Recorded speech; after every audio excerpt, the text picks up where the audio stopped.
오늘 말씀에서는 하나님의 심판은 절대로 피할 수 없다는 것을 말씀하고 계십니다. 14절 말씀입니다. 여호와의 큰 날이 가깝도다. 가깝고도 빠르도다. 여호와의 날의 소리로다.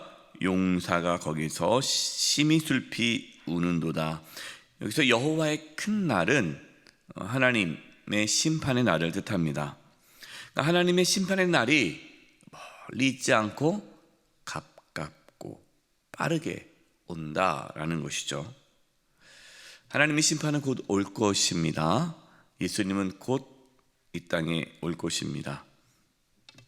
하나님의 심판이 곧 온다는 사실을 우리는 잊어서는 안 됩니다.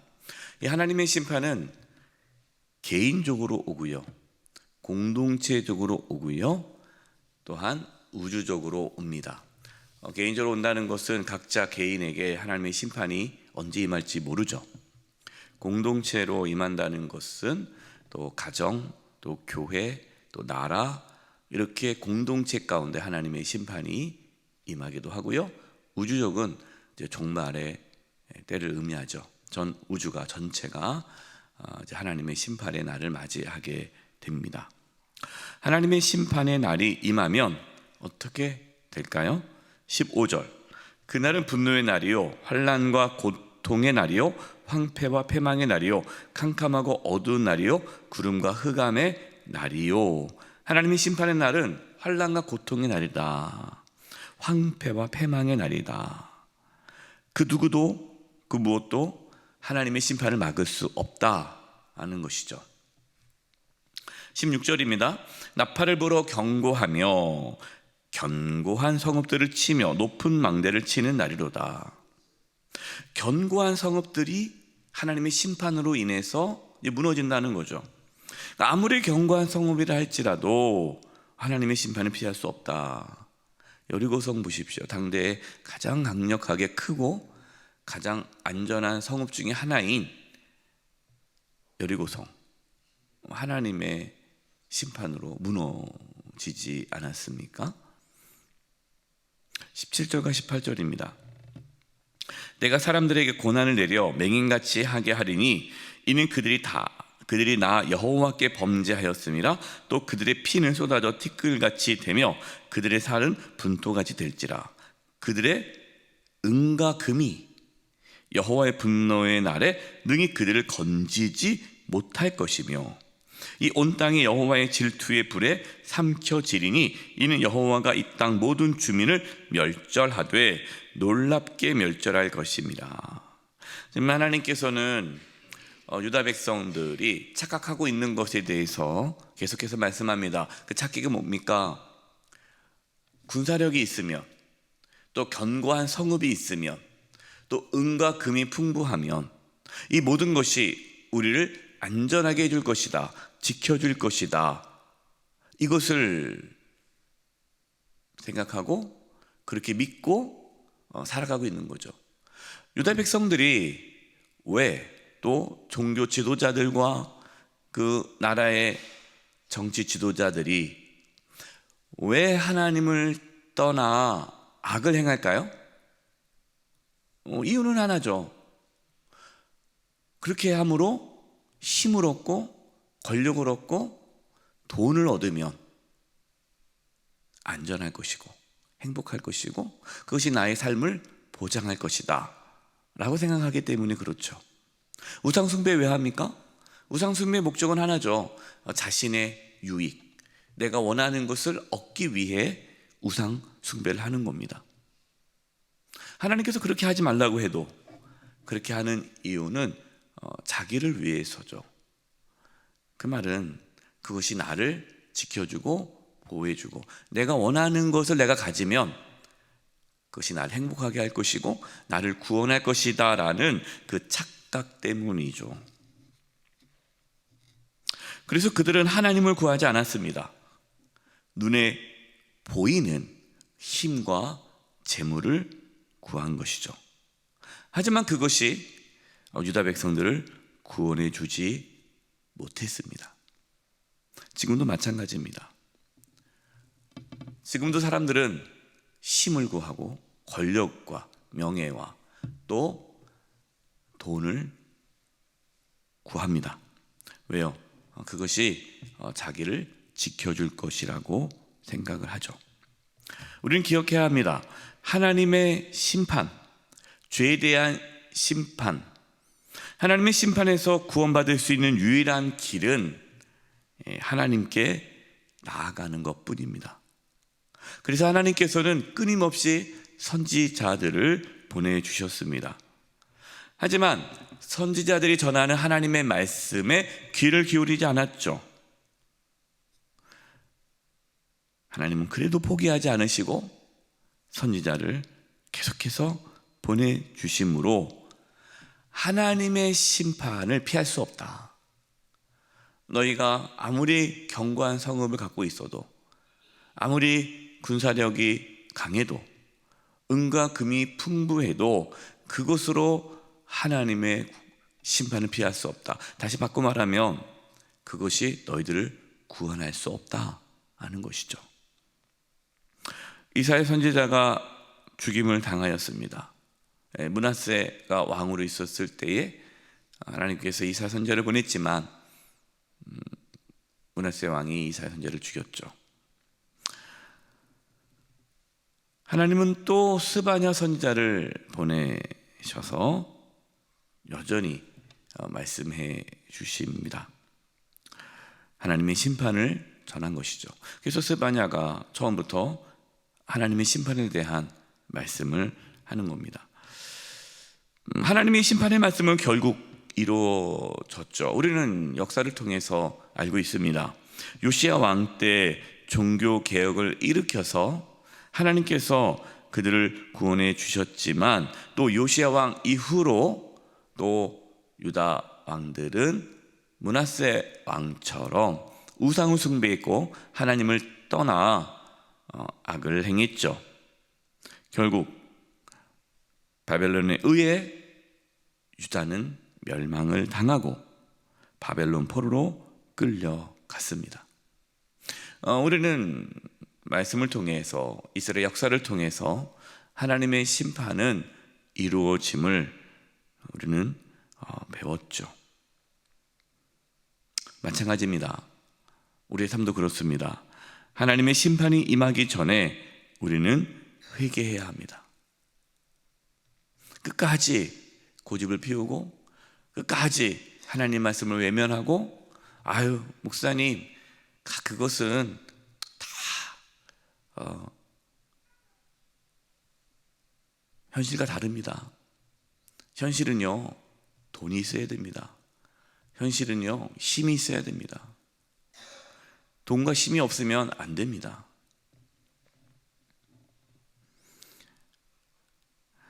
하나님은 하나님의 심판의 날이 곧 임할 것이다. 그 말씀하시고 너희가 그렇게 자신을 구원할 것이라고 믿고 있던 군사력과 견고한 성읍과 은과 금이 너희를 구원할 수 없다. 그럼 어떻게 해야 되느냐? 너희는 이제 여호와 하나님께로 나오라. 그래서 이제 2장에서는 하나님께서는 구원의 메시지를 전하십니다. 이게 스바냐 2장 1절과 2절이에요. 수치를 모르는 백성아 모일지어다 모일지어다. 명령이 시행되어 날이 겨같이 지나가기 전, 여호와의 진노가 너희에게 내리기 전, 여호와의 분노의 날이 너희에게 이르기 전에 뭐하라? 모일지어다 모일지어다. 수치를 모른다는 것은 죄를 깨닫지 못한다라는 거죠. 부끄러움을 모르는 거예요. 악을 행했지만 그게 악인지 몰라요. 하나님을 떠났지만 하나님을 떠난지 몰라요.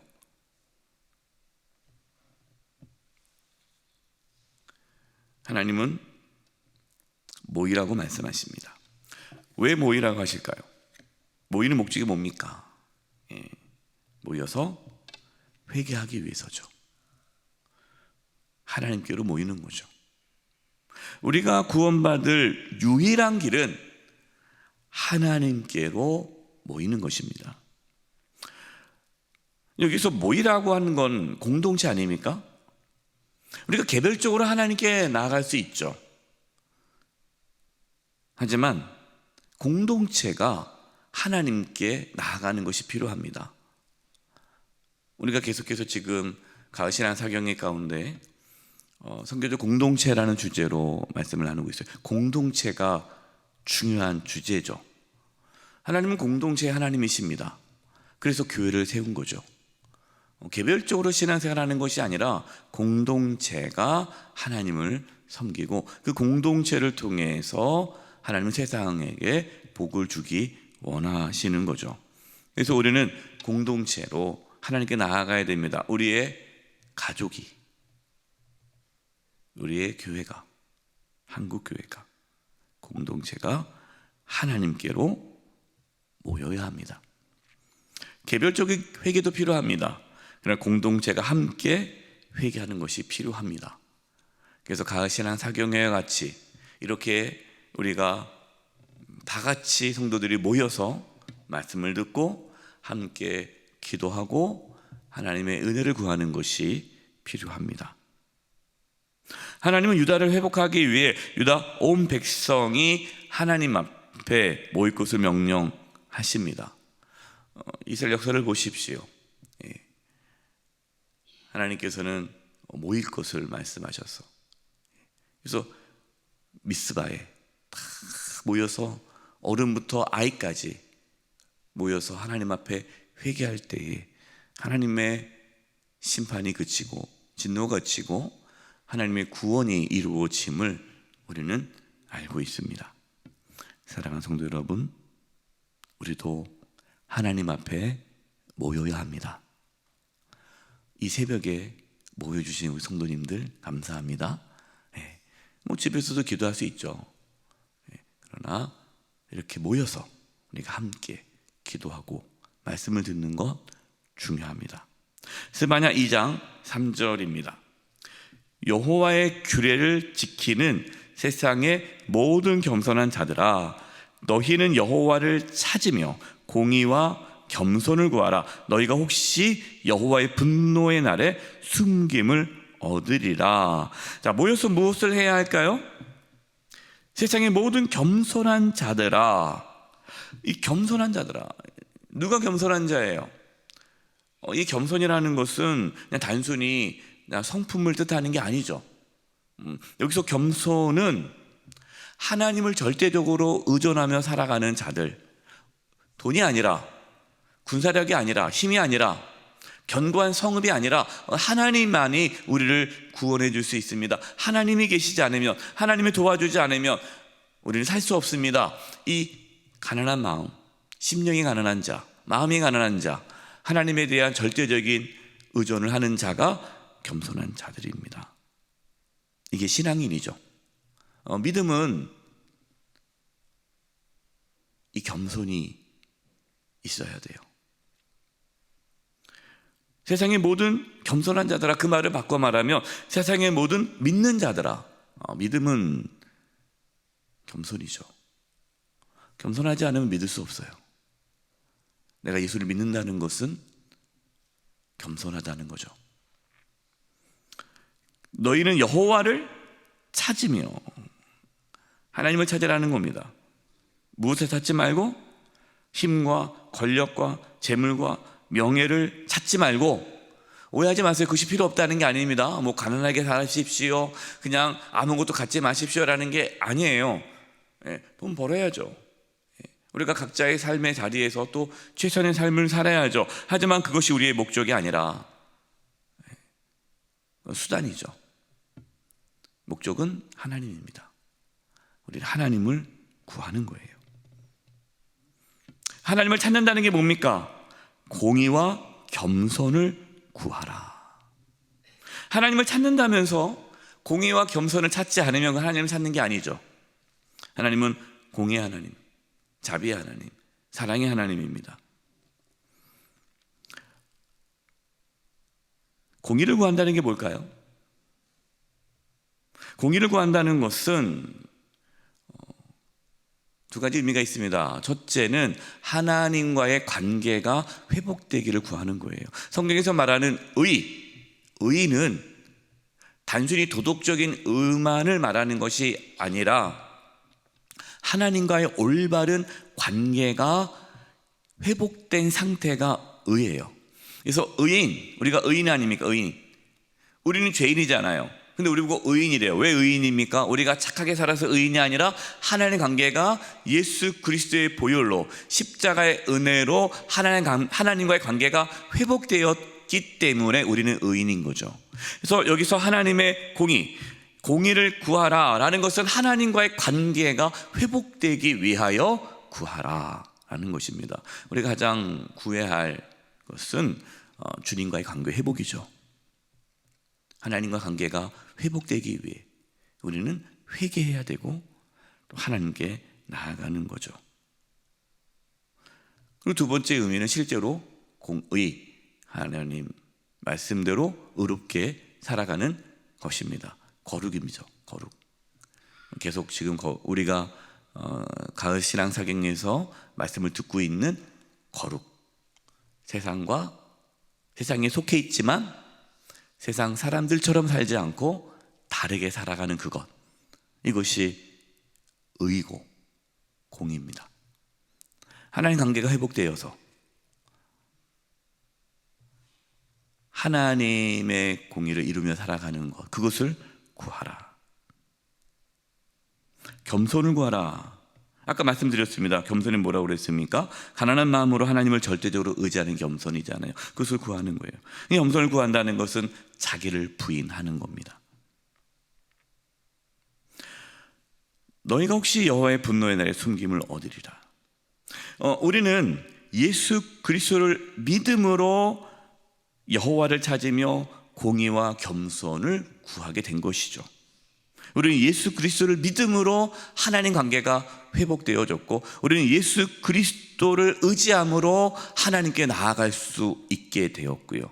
또 예수 그리스도를 믿는다라는 것은 내가 예수님을 주님으로 모시기 때문에 자기를 부인하고 예수님을 따르는 겸손한 삶을 사는 것이죠. 그래서 참된 믿음의 길, 하나님의 심판이 임하기 전에 우리가 해야 할 것은 예수 그리스도를 믿음으로 하나님께 나아가는 것입니다. 이 은혜가 끝까지 있기를 주님의 이름으로 축원드립니다. 기도하겠습니다. 하나님 아버지, 하나님의 심판이 임하기 전, 우리 개인적으로, 공동체적으로, 우주적으로 임하기 전 예수 그리스도를 주님으로 온전히 믿고 따름으로 하나님께 나아가 하나님의 구원을 날마다 경험하며 살게 해 주시옵소서. 하나님을 구하는 자들이 되게 해 주시옵소서. 예수님의 이름으로 기도드립니다. 아멘.